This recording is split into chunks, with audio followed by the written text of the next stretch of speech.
नमस्कार। आप सभी मित्रों का स्वागत है। मैं आपका मित्र वैद्य आचार्य विधायक गिरी। हर व्यक्ति चाहता है कि हमारा जो दाम्पत्य जीवन है सुखी रहे और हम हमेशा स्वस्थ रहें। उसके लिए बहुत सारा प्रयास करता है, लेकिन क्या करे बेचारा, वो हाथ पाँव मारता है और सफल नहीं हो पाता। बहुत अपने पास ऐसे रोगी आते हैं जो बताते हैं कि वैद्य हम कई वर्षों से सभी पैथियों में दवा सेवन कर चुके हैं, लेकिन जो हम परिणाम चाहते हैं संतोषजनक वो नहीं मिल पा रहा है। और इसके अतिरिक्त जो बाजार में मिलने वाली तरह तरह की औषधियाँ हैं जो बहुत लोक लुभावन जिनके विज्ञापन होते हैं उनका भी सेवन कर चुके हैं, लेकिन उसमें से वो केवल दिखावा होता है, लेकिन संतोषजनक आराम नहीं मिला है। तो आपके लिए जो हम आज सामने रखे हैं, बता रहे हैं कि कैसे बनाते हैं। यह है कामदेव चूर्ण। जैसे कि इसके नाम से ही प्रकट होता है कि यह हमारी यौन संबंधी समस्याओं को दूर करने वाला है। ये जो आप मेरे सामने देख रहे हैं, मैं सभी औषधियों के नाम आपको बताऊंगा।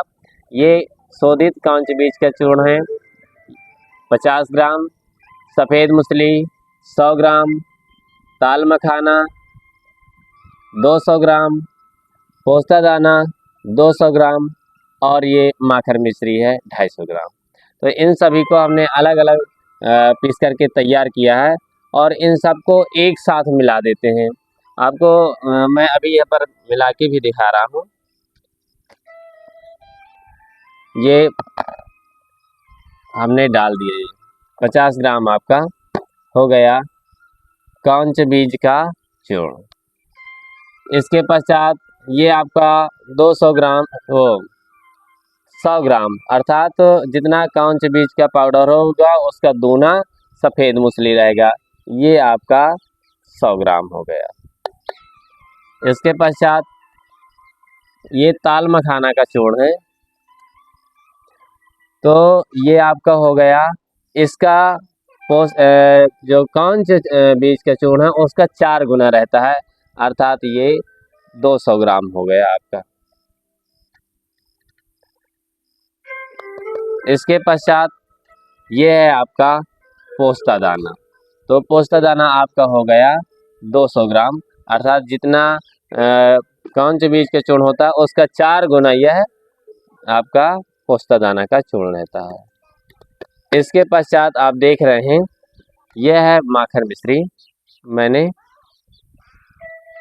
माखन मिश्री भी डाल दिया इसमें जी। अब इसके पश्चात इसको हम क्या करेंगे, मिला देंगे। आप देख पा रहे होंगे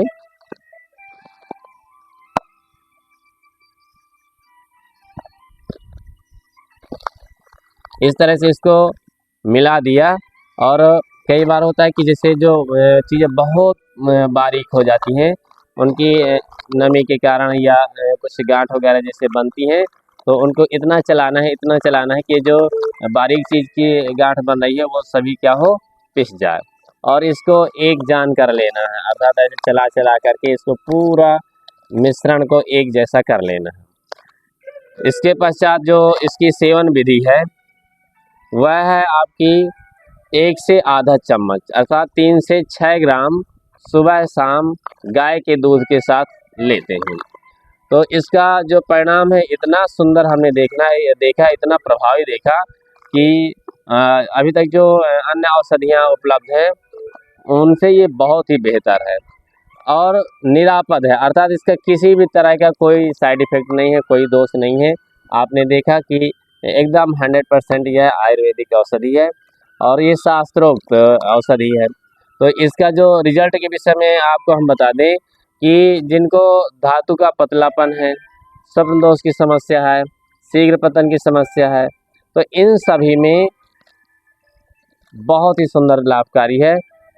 बहुत ही इसका जो रिजल्ट है बहुत ही सुंदर है।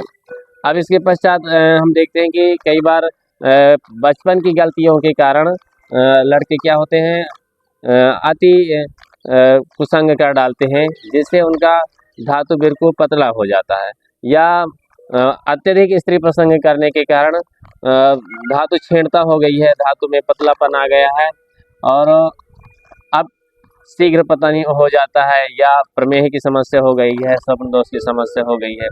तो उन सभी समस्याओं में यह अत्यंत लाभकारी है, अर्थात उन समस्याओं को पूरी तरह से ठीक करता है। और इसके साथ ही क्या होता है कि ये धातु को गाढ़ा करता है, जिससे स्तंभन समय बढ़ता है। तो यदि कोई यह सोचे कि हम इसको 1-2 दिन खाएं और तुरंत परिणाम देखें, तो वो ऐसी आशा न करे, क्योंकि कोई भी जो समस्या होती है तो एक दिन में ना बनती है, ना एक दिन में ठीक हो जाती है। तो इसको धैर्यपूर्वक यदि हम सेवन करते हैं, तो यदि मान लीजिए अत्यधिक समस्या है तो 15 दिन सेवन करेंगे तो इसका लाभ समझ में आ जाएगा। और लगातार यदि हम इसको 90 दिन सेवन करते हैं, अर्थात 3 महीने सेवन करते हैं, तो पूरी तरह से धातु का जो दोष होता है, धातु का पतलापन होता है या टाइमिंग की समस्या होती है, वो पूरी तरह से ठीक हो जाती है। और हमारी जो सातों धातुएं हैं क्रमशः पुष्ट होती चली जाती हैं, तो हमारा शरीर भी हष्ट पुष्ट तंदुरुस्त होता है और इसके साथ ही ओज तेज बढ़ता है। तो आप इसका ज़रूर प्रयोग करें। बना सकते हैं तो बना लें, नहीं तो आप अपने यहाँ से प्राप्त कर सकते हैं। ये आपको केवल दिखाने के लिए छोटी मात्रा में बनाया गया है और पर्याप्त मात्रा में सब चीज़ें रहती हैं, तो आप इसका प्रयोग कर सकते हैं। बहुत ही सुंदर रिजल्ट है और निरापद है। तो आप सब लोगों ने समय दिया, आप सबको बहुत बहुत धन्यवाद। जय श्री राम।